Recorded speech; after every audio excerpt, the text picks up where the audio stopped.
잠언 4장에 보면 이런 말씀이 나옵니다. 모든 지킬 만한 것 중에 더욱 내 마음을 지키라. 생명의 근원이 이에서 남이니라. 잠언 4장 23절. 여기서 보면 생명의 근원이 마음에서 나온다고 말씀하는데, 여기서의 생명이란 이 땅에서의 육신의 생명을 넘어서 영원한 생명을 의미합니다. 그래서 창세기 3장은 이렇게 말씀합니다. 여호와 하나님이 이르시되 보라, 이 사람이 선악을 아는 일에 우리 중 하나같이 되었으니 그가 그의 손을 들어 생명나무 열매도 따먹고 영생할까 하노라 하시고. 창세기 3장 22절. 여기서 보면 지음받은 인간이 생명나무 열매를 먹게 되면 영원한 생명, 즉 영생을 얻게 된다고 말씀합니다. 여기서 말하는 영생의 1차적인 의미는 이 땅에서 영원히 죽지 않고 산다는 의미이지만, 성경은 더 근본적으로 이 영생에 대해 우리 육신의 생명을 지칭하는 것을 넘어 죽음 이후에도 계속 이어지는 생명을 뜻합니다. 그래서 잠언 4장 23절에서 말씀하는 생명의 근원이 마음에서 나온다는 의미는 이 땅에서 영원히 죽지 않고 살 수 있는 영생을 말씀하는 게 아니라 죽음 이후에도 영원한 생명을 누릴 수 있는 근원이 사람의 마음에서 나온다는 것입니다. 이것을 좀 더 쉽게 풀어보자면, 이 땅에서 살아갈 때 주님의 뜻대로 우리 마음을 잘 지켜내면서 산다면 죽음이 없는 하나님 나라 천국에서 영원한 생명을 누리며 살 수 있게 된다는 것입니다. 그러면 왜 마음이 우리 생명의 근원인 걸까요? 하나님은 우리 인간을 창조하실 때 영과 혼과 육의 존재적 구성 요소로 창조하셨습니다. 그리고 그 영과 혼과 육의 존재 요소 가운데 본질은 우리의 마음, 즉 영과 혼입니다. 그리고 그 중에 가장 본질은 우리의 영인데, 성경은 이 영을 중심이라고 표현합니다. 왜냐하면 이 영이 우리 내면의 중심에 자리에 있기 때문입니다. 그래서 성경은 하나님께서 우리의 중심을 보신다고 말씀하는 것입니다. 그리고 이 중심을 다른 말로 바꿔보면, 우리가 어떤 말과 행동을 하고자 할 때 그 말과 행동이 나오게 되는 목적이나 동기라고 할 수 있습니다. 예를 들어 내가 누군가에게 선행을 베풀었습니다.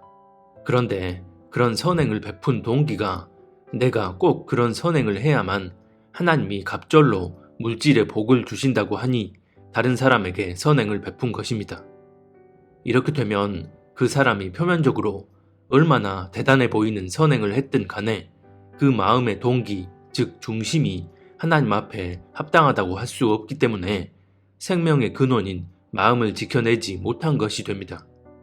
반대로 내가 다른 사람을 돕는 선행을 베푼 동기가 하나님을 사랑하고 경외하는 마음에서 오직 하나님의 뜻대로 순종하기 위한 것이었다면 그 중심은 하나님 앞에 온전한 것이 되고 생명의 근원인 마음을 지켜낸 것이 됩니다. 이것이 거시적 차원에서 마음을 지켜낸다는 의미입니다.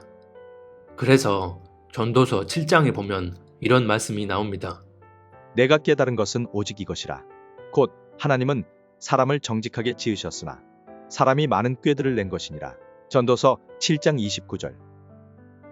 하나님은 사람을 창조하실 때 그 마음을 정직하게 지으셨는데, 사람이 그 마음을 지켜내지 못하고서 자기 생각, 자기 감정, 자기 욕심 등 잘못된 것들로 채워서 마음을 변질시켜 버린다는 것입니다. 에스겔서 38장에도 보면 이런 말씀이 나옵니다. 주 여호와께서 이같이 말씀하셨느니라. 그날에 내 마음에서 여러 가지 생각이 나서 악한 꾀를 내어. 에스겔서 38장 10절. 마음에서 악한 생각, 즉 악한 목적과 동기를 가지고 그런 목적과 동기에 의한 말과 행동이 나오게 되는 것입니다. 이처럼 잘못된 동기와 목적이 그 마음 안에 자리하게 되면 결국 사람의 마음은 하나님이 창조하신 바와 다르게 변질되고 부패해질 수밖에 없게 됩니다. 그래서 예레미야 17장은 이렇게 말씀합니다. 만물보다 더 거짓되고 아주 썩은 것은 사람의 마음이니 누가 그 속을 알 수 있습니까? 각 사람의 마음을 살피고 심장을 감찰하며 각 사람의 행실과 행동에 따라 보상하는 이는 바로 나 주다. 예레미야 17장 9절 10절. 여기서 보면 만물보다 거짓되고 부패한 것은 다름이 아닌 사람의 마음이라고 말씀하고선 하나님은 그런 사람의 마음, 즉 심장을 살피며 감찰하신다고 말씀합니다. 하나님이 그 사람의 마음 안에 자리에 있는 동기와 목적을 살피시고 그 마음의 온전함 여부에 기반한 행위와 행실대로 보응하신다는 것입니다. 이렇게 되면 아무리 표면적으로 선해 보이고 의로워 보이는 행위들을 한다 해도 하나님은 그 표면적인 행위 자체만을 가지고 판단하시는 게 아니라 그런 선한 행위가 정말 온전한 마음의 중심, 즉 선한 동기와 목적에서 나왔느냐를 감찰하신다는 것입니다. 그래서 하나님의 뜻에 기반한 온전한 중심에서 나온 게 아니라면 아무리 선해 보이고 의로워 보이는 행위라 해도 하나님 앞에선 아무런 의미가 없게 되는 것입니다. 이렇게 되면 마음을 통해 드러나게 되는 더 구체적인 요소들을 확인해 볼 수 있습니다.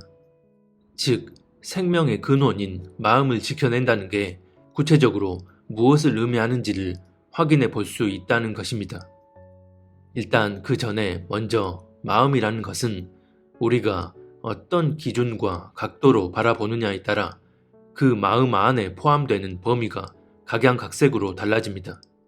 어떤 경우엔 생각이나 감정들도 마음의 범주에 포함시키는 경우도 있고 반대로 생각이나 감정 등을 마음과는 분리시키는 경우도 있는데 성경은 대체적으로 마음을 생각과 동일시해서 마음으로 생각한다 라는 표현을 쓰는 경우가 많습니다.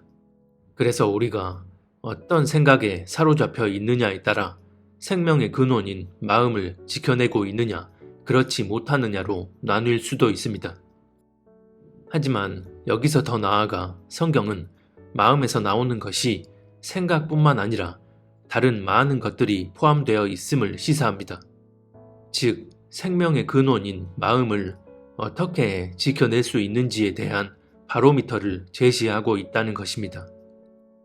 이에 대해 먼저 마태복음 15장에 보면 예수님께서 이런 말씀을 하십니다. 입에서 나오는 것들은 마음에서 나오나니 이것이야말로 사람을 더럽게 하느니라. 마음에서 나오는 것은 악한 생각과 살인과 간음과 음란과 도둑질과 거짓 증언과 비방이니. 마태복음 15장 18, 19절. 18절에 보면 입에서 나오는 것들은 반드시 마음을 거쳐 나오게 되는데 그 마음에서 나오는 것들이 바로 악한 생각과 살인, 간음, 음란, 도둑질, 거짓 증언, 비방이라고 말씀합니다. 이 모든 것들은 어떻게 보면 생명의 근원인 마음을 지켜내는 기준, 즉 바로미터라고 할 수 있습니다. 왜냐하면 여기에 열거된 것들은 다 그 자체로 죄된 것들이기 때문입니다. 그런데 18절에서 예수님은 입에서 나오는 것들로 지칭하셨지만 살인이나 음란, 도둑질 등은 말만으로도 할 수 있지만 행동으로도 나타나는 것들입니다. 즉 예수님은 마음에서 비롯되는 것들에 대해 우리 입 밖으로 드러내는 말과 몸으로 드러내는 행동까지를 총체적인 차원에서 말씀하신 것이고 우리의 내면 안에 이런 죄악된 요소들을 내재해 두고서 그 죄에 이끌리는 삶을 살고 있다면 마음을 지켜내지 못하고 있다는 의미가 됩니다. 그런데 여기서 언급하는 죄악된 요소들뿐만 아니라 성경은 마음을 지켜내지 못하게 만드는 또 다른 내적 요소를 말씀하는데 그것은 바로 교만입니다. 이에 대해 잠언 16장은 이렇게 말씀합니다. 교만은 패망의 선봉이요 거만한 마음은 넘어짐의 앞잡이니라. 잠언 16장 18절. 교만과 거만한 마음은 나를 멸망으로 이끄는 선봉이라고 말씀합니다. 즉 마음 안에 이런 교만함이 자리하고 있다면 생명의 근원인 마음을 지켜내지 못하기 때문에 결국 멸망으로 끝을 맺게 되는 것입니다. 그러면 마음이 교만할 때 나오게 되는 가장 대표적인 현상은 뭐가 있을까요? 바로 완고한 태도입니다. 성경이 말씀하는 완고함이란 잘못된 길을 향해 나아가면서도 자기 자신을 전혀 돌아보지 않고 끝까지 고집을 굽히지 않는 것입니다. 이런 완고함의 대표적인 경우라면 자기가 옳다 여기는 생각이나 교리, 지식 등이 정말 진리에 합당한 것들인지를 성령 안에서 늘 겸비하게 상고하고 돌아보는 게 아니라 자신이 옳다 여기는 것들을 한번 자기 마음에 확정해 놓고 그 이후론 완전히 귀를 닫아버리는 것입니다. 그리고선 자신이 옳다 여기는 것과 다른 얘기들을 듣게 되면 참지를 못하고 자신의 생각이나 교리적 지식을 늘어놓으며 변론과 논쟁을 일삼습니다. 특히 댓글들을 보면 그러한 경우가 굉장히 많은데 제 영상의 댓글란에도 보면 종종 자신이 알고 있다는 교리나 자신이 옳다 여기는 생각과 부딪히는 것 같으면 자신의 생각이나 교리들을 마구 풀어헤치며 댓글을 다는 분들이 있습니다. 내가 믿고 있는 교리나 옳다 여기는 생각이 정말 주님 보시기에도 합당한 것들이 맞는지, 또 내가 이런 식으로 댓글을 쓰며 행동하는 것이 정녕 주님 보시기에 합당한 게 맞는지를 조금도 성령 안에서 생각해 보거나 묻고 구하려 하진 않고 그냥 자기 뜻대로만 행동하면서도 스스로는 그걸 인지하지 못합니다. 어떤 분은 최근에도 하나님이 자기에게 환상을 보여주시고 음성을 들려주셨다면서 지금은 이렇게 행동하는 게 맞는데 왜 당신은 그렇게 하지 않느냐며 댓글을 달고, 또 어떤 분들은 자기가 믿는 종말론 교리와 다른 것을 보고 참지 못한 채 성경 원문을 소환하고 온갖 교리적 지식을 총동원해서 논문 쓰듯 장황하게 댓글을 다신 분들도 있었습니다. 이런 댓글들을 그냥 방치해 두면 분별력이 부족하고 믿음이 약한 분들이 미혹될 수 있기에 그때그때 차단을 하지만 결국은 본인 스스로가 자기 내면을 들여다보며 깨닫지 못하는 한 답이 없습니다. 댓글을 쓸 때에 겉으로 드러나는 예의를 갖춰서 정중하게 존댓말로 썼느냐 이전에 자신이 알고 있고 또 옳다 여기는 그것이 정말 하나님 앞에서도 합당한지, 그리고 내가 이런 댓글을 달며 행동하는 것이 하나님의 뜻에 합당한지가 더 중요한 본질임에도 전혀 깨닫지 못하는 것입니다. 어찌 보면 아주 사소한 상황 같지만 이런 상황에서도 아무렇지 않게 자기 뜻, 생각, 지식을 앞세워 자기 고집대로만 행동하는데 더 엄중하고 긴박한 상황에선 인내하는 마음과 겸비한 마음으로 내 생각, 지식에 기반한 고집을 내려놓고 성령 안에서 그분의 뜻대로 나아간다는 건 사실 말이 안 되는 일입니다. 그래서 이런 완고함은 교만한 마음에서 비롯되는 가장 대표적인 태도이고 이는 곧 하나님에게서 떨어지게 만드는 치명적인 독과 같습니다. 이에 대해 히브리서 3장은 이렇게 말씀합니다. 형제들아, 너희는 삼가 혹 너희 중에 누가 믿지 아니하는 악한 마음을 품고 살아계신 하나님에게서 떨어질까 조심할 것이요. 오직 오늘이라 일컫는 동안에 매일 피차 권면하여 너희 중에 누구든지 죄의 유혹으로 완고하게 되지 않도록 하라. 히브리서 3장 12-13절. 여기서 보면 우리 믿는 자들이 악한 마음을 품고서 살아계신 하나님에게서 떨어질 수 있다고 말씀합니다. 하나님에게서 떨어질 수 있다는 것은 그 전엔 하나님에게 붙어 있었다는 것을 전제하고 있습니다. 무엇보다 여기서 말씀하는 믿지 아니하는 악한 마음이란 13절에 보면 완고함이라는 것을 알 수 있는데, 그런 완고한 마음으로 인해 하나님에게서 붙어 있다가 떨어진다는 것은 끝내 멸망하게 된다는 의미입니다.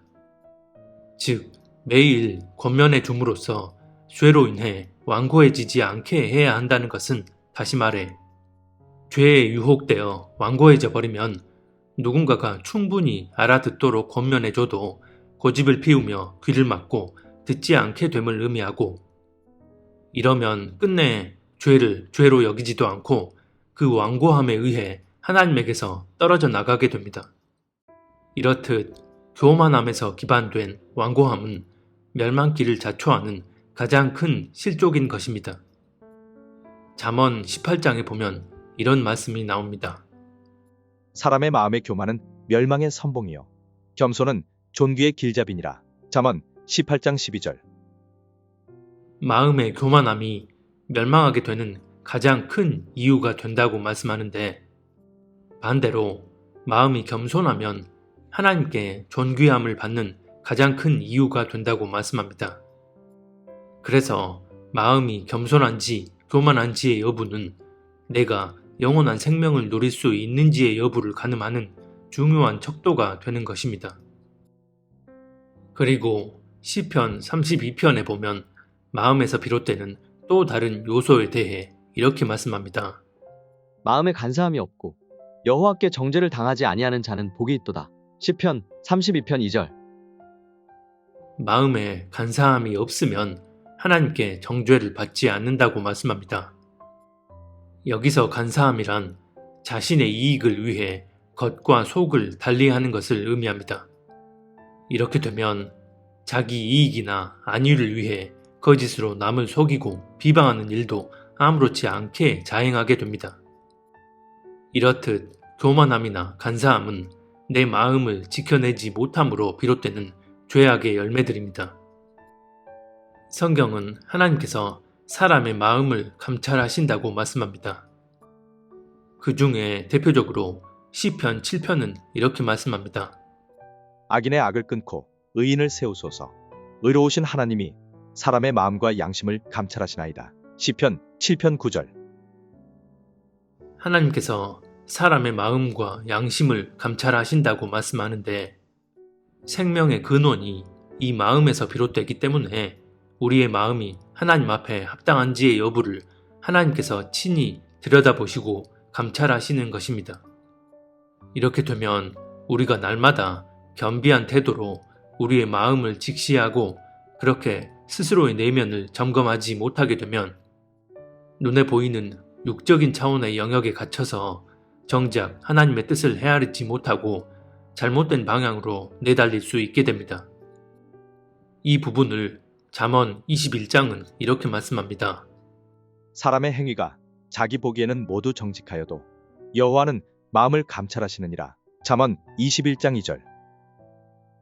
여호와 하나님께서는 우리 인간의 마음을 감찰하시는데, 사람은 보이지 않는 자기 마음을 돌아보지 않고 육적으로 드러나는 행위에만 포커스를 맞추게 되면 스스로 자신의 행위를 의롭다 여기지만 정작 하나님 앞에선 그 행위는 가식적인 행위가 되는 것입니다.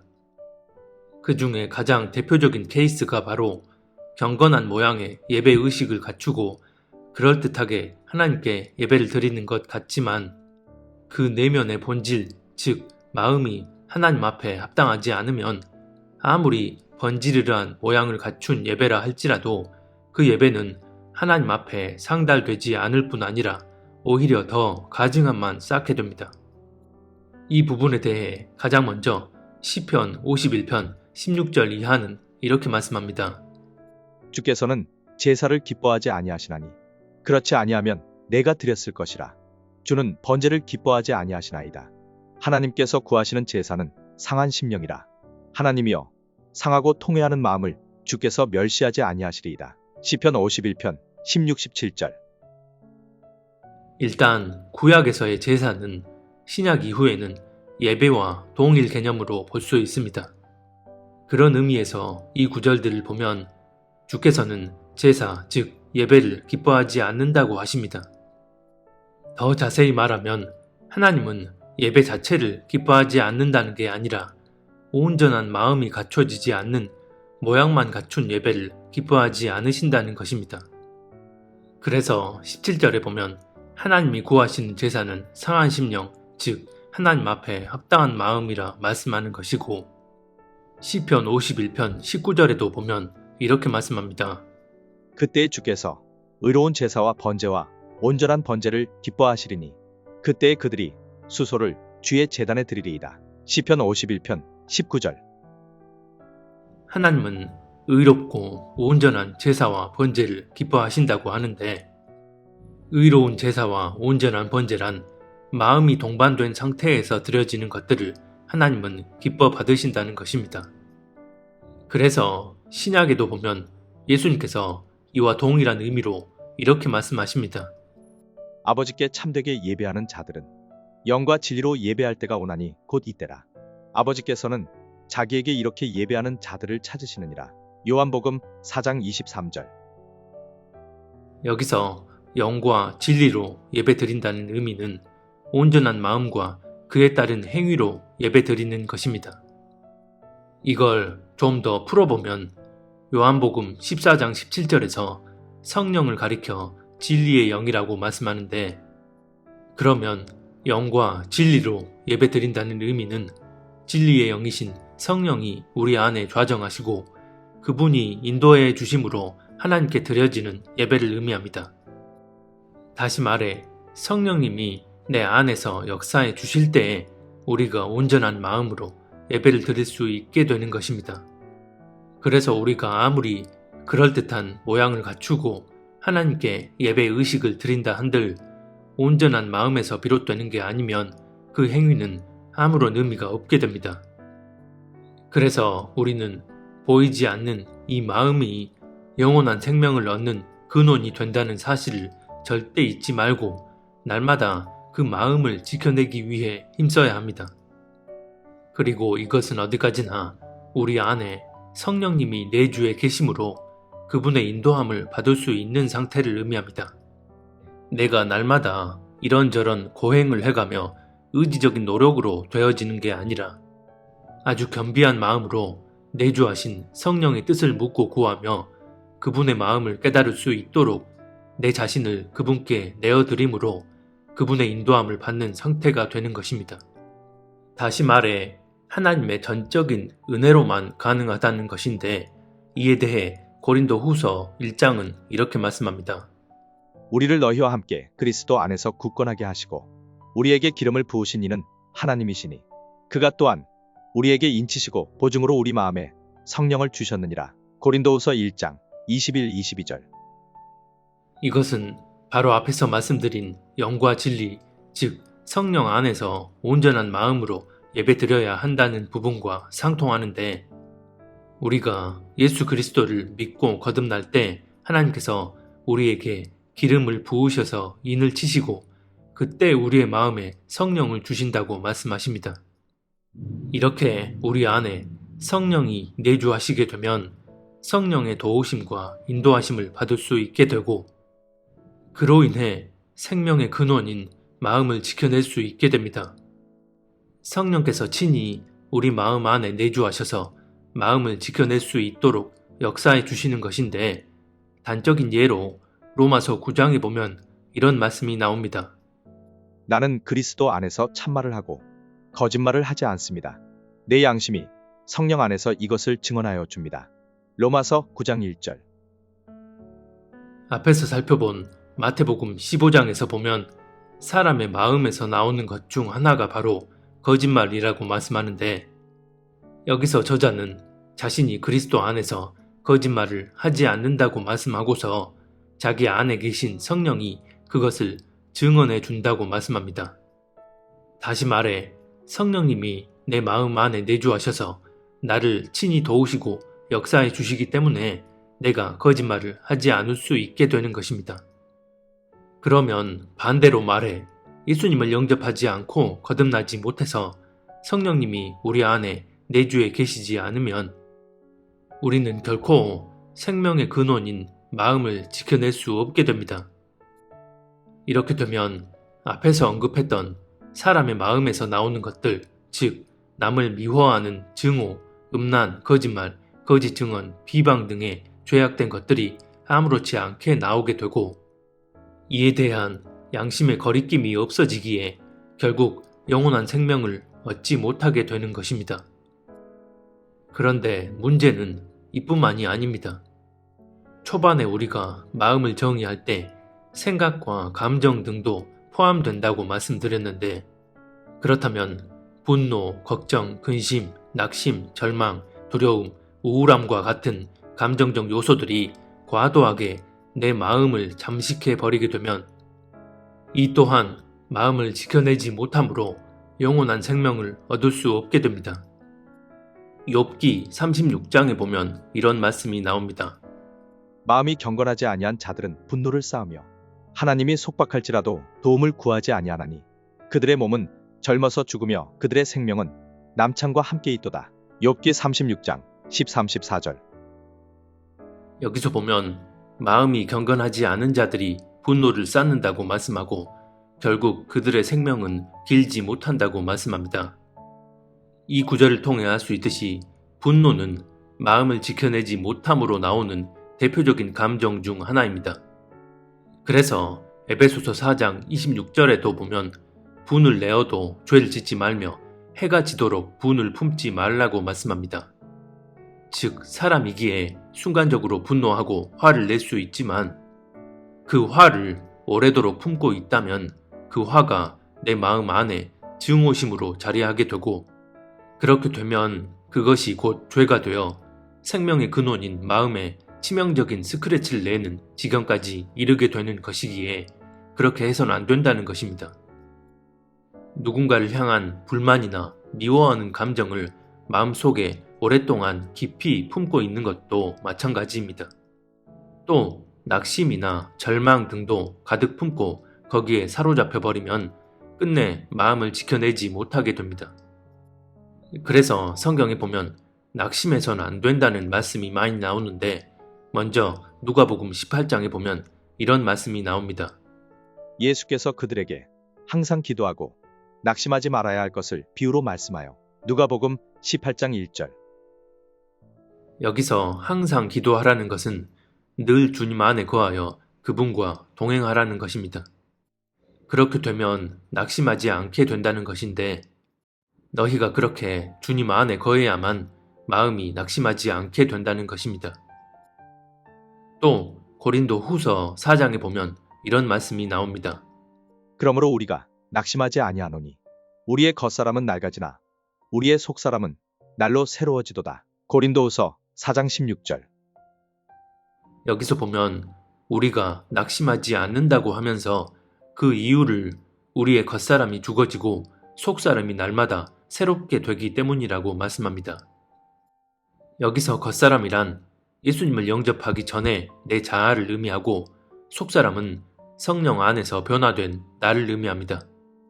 그래서 겉사람이 죽어지고 속사람이 새롭게 된다는 것은 처음 주님을 영접하고 거듭날 때의 그 영적인 변화뿐만 아니라 그 이후의 삶 가운데 나의 자아적 요소들인 생각과 감정, 욕구 등을 날마다 주님 안에서 처리하고자 하는 영적인 몸부림을 치며 그렇게 나아갈 때 성령께서 친히 역사해 주심으로 우리가 내 자아에 휘둘리지 않고 내 겉사람이 죽어지며 새롭게 변화되어 간다는 것입니다.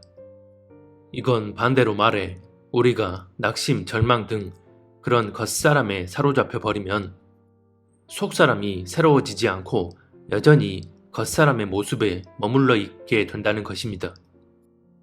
즉, 낙심이나 절망 등은 우리 마음에서 나올 수 있는 내적인 요소들이고 이것을 반드시 주님 안에서 다스려야만 생명의 근원인 우리의 마음을 지켜낼 수 있게 됩니다. 걱정이나 근심도 마찬가지인데 고린도 후서 7장에 보면 이런 말씀이 나옵니다. 하나님의 뜻대로 하는 근심은 후회할 것이 없는 구원에 이르게 하는 회개를 이루는 것이요 세상 근심은 사망을 이루는 것이니라. 고린도후서 7장 10절. 여기서 보면 하나님의 뜻대로 하는 근심은 전혀 문제될 것이 없을 뿐 아니라 오히려 구원에 이르는 회개를 이끌어내지만 세상 근심은 사망을 이루게 된다고 말씀합니다. 그러면 하나님 뜻대로 하는 근심은 뭐가 있을까요? 이 고린도 후서 7장 말씀에 입각해서 본다면 어떤 죄를 짓고 난 후 그로 인해 하나님께 너무 죄송해서 괴롭고 근심이 됩니다. 그때에 그런 근심스런 마음으로 하나님께 나아가 통회 자복하며 용서를 구할 때 하나님께서 나를 다시 일으켜 주십니다. 이것이 바로 구원에 이르는 회개를 이루는 근심, 즉 하나님의 뜻대로 하는 근심입니다. 그런데 여기서 우리가 한 가지 혼동해서는 안 되는 게 근심과 낙심은 전혀 다르다는 사실입니다. 근심은 우리가 죄 때문에 괴롭고 힘든 마음이 드는 것으로서 이런 근심은 오히려 우리가 하나님 앞에 나아가 회개할 수 있게 해주는 촉매제로 작용합니다. 반면 낙심은 죄 때문에 마음이 완전히 무너져 내리는 것으로서 이렇게 낙심이 되면 자기 자신에게만 과도한 초점을 맞춘 채 하나님 앞에 나아가지 못하게 만드는 족쇄로 작용이 됩니다. 그래서 우리가 죄로 인해 근심이 든다면 이건 아주 당연한 거지만 낙심은 우리가 절대로 받아들여서는 안 되는 것입니다. 어쨌든 이 외에도 하나님의 뜻대로 하는 근심이 있다면 아직 예수님을 영접하지 않은 주변 사람들 때문에 마음이 아프고 근심이 될 때 그 마음을 주님 앞에 내어드리며 간절히 기도하게 된다면 이 또한 주님의 뜻대로 하는 근심이라 할 수 있습니다. 하지만 이 땅에서 비롯되는 여러 상황과 문제들에 매여서 주님을 잊어버릴 정도로 근심에 빠져버린다면 이것은 사망을 이루는 세상 근심인 것이고 이런 세상 근심이 바로 생명의 근원인 마음을 지켜내지 못해서 나오는 것입니다. 두려움도 마찬가지입니다. 여기서 말하는 두려움은 성경에서 경외함의 또 다른 표현으로 쓰이는 그런 경건한 두려움이 아니라 마음을 지켜내지 못함으로 나오게 되는 두려움을 말하는데 이에 대해 요한 1서 4장은 이렇게 말씀합니다. 사랑 안에 두려움이 없고 온전한 사랑이 두려움을 내쫓나니 두려움에는 형벌이 있습니다. 두려워하는 자는 사랑 안에서 온전히 이루지 못하였느니라. 요한 1서 4장 18절. 여기서 보면 사랑 안에 두려움은 없다고 하고선 온전한 사랑이 두려움을 내쫓는다고 말씀합니다. 그러면서 두려움에는 형벌이 따른다고 말씀합니다. 하나님의 사랑 안에 온전히 거하지 않으면 두려움에 사로잡히게 된다는 것입니다. 즉, 두려움이라는 마음이 밀려올 때 그것을 주님 안에서 제때 해결하지 않는다면 결국 생명의 근원인 마음을 지켜내지 못하게 됩니다. 그래서 두려움에는 형벌이 따른다고 말씀하는 것입니다. 이렇듯 우리가 지켜내야 할 마음 안에는 마태복음 15장에서 말씀하는 그 자체가 죄로 규정된 것들도 있고 낙심, 절망, 분노, 근심, 우울, 두려움 등 이런 감정적인 요소들 역시 우리가 일시적인 차원에 그치지 않고 그런 것들에 사로잡혀 버리게 되면 결국 생명의 근원인 마음을 지켜내지 못하게 된다고 성경은 말씀하는 것입니다. 빌립보서 4장에 보면 이런 말씀이 나옵니다. 아무것도 염려하지 말고 다만 모든 일에 기도와 간구로 너희 구할 것을 감사함으로 하나님께 아뢰라. 그리하면 모든 지각에 뛰어난 하나님의 평강이 그리스도 예수 안에서 너희 마음과 생각을 지키시리라. 빌립보서 4장 6, 7절. 마지막 7절에 보면 하나님의 평강이 그리스도 예수 안에서 우리의 마음과 생각을 지켜주신다고 말씀하는데 그렇게 될 수 있는 이유는 바로 우리가 마음을 빼앗기지 않고 감사한 마음으로 주님께 나아가 기도할 때 주님이 친히 우리 마음을 지켜주신다는 것입니다. 여기서 알 수 있듯이 우리가 우리 마음을 지킬 수 있는 건 우리 스스로 할 수 있는 게 아니라 주께서 친히 은혜로 역사해 주실 때 우리 마음을 지켜낼 수 있는 것이고 그렇게 되기 위해선 우리가 감사한 마음으로 주님 앞에 기도할 때 주의 영이신 성령께서 역사하셔서 우리 마음을 지켜낼 수 있게 된다는 것입니다. 그래서 기도하는 삶이 그만큼 중요한데 이 부분에 대해선 다음 영상을 통해 자세히 나누도록 하겠습니다. 야고보서 5장에 보면 이런 말씀이 나옵니다. 너희도 길이 참고 마음을 굳건하게 하라. 주의 강림이 가까우니라. 형제들아 서로 원망하지 말라. 그리하여야 심판을 면하리라. 보라 심판주가 문 밖에 서 계시니라. 야고보서 5장 8, 9절. 여기서 보면 주님의 강림이 가깝다고 하고선 마음을 굳건하게 하라고 말씀합니다. 주님의 강림이 가까운 때엔 더더욱 우리가 마음을 지켜내므로 굳건히 하는 게 중요하다는 것입니다. 하지만 마음을 지켜내지 못함으로 누군가를 원망하는 마음을 품게 되면 주님이 강림하실 때 심판을 받게 된다고 말씀하는 것입니다. 이렇게나 마음을 지켜내는 일이 영적인 차원에서 중요한 일이라면 당연히 우리의 대적인 사탄 마귀는 마지막 때 한 명이라도 더 지옥으로 끌고 가기 위해 우는 사자처럼 삼킬 자를 찾아다니게 됩니다. 그렇게 마음에 틈을 보이는 이들을 찾으면 그 마음 안에 교묘히 침투해서 믿는다고 하는 이들, 심지어 성령을 받았다는 이들에게까지 그 내면을 타락시키고 변질시켜서 생명을 얻지 못하게 만들려고 합니다. 그래서 마태복음 24장 24절을 보면 택하신 자들까지 미혹될 수 있음을 말씀하고 있는 것입니다. 이런 모든 사실들을 깨닫고 분별하는 이들이라면 더더욱 자신을 철저히 돌아보고 점검하여 내 마음 안에 사탄이 역사할 수 있는 어떠한 빈틈도 허용하지 않고 오직 성령 안에서 그분의 인도함을 받으며 끝까지 좁은 길로 그분과 함께 걸어갈 수 있어야 합니다. 부디 이 영상을 보시는 모든 분들이 그렇게 성령 안에서 마음을 잘 지켜내며 살다가 다시 오실 주님 앞에 정결한 신부로 설 수 있었으면 합니다.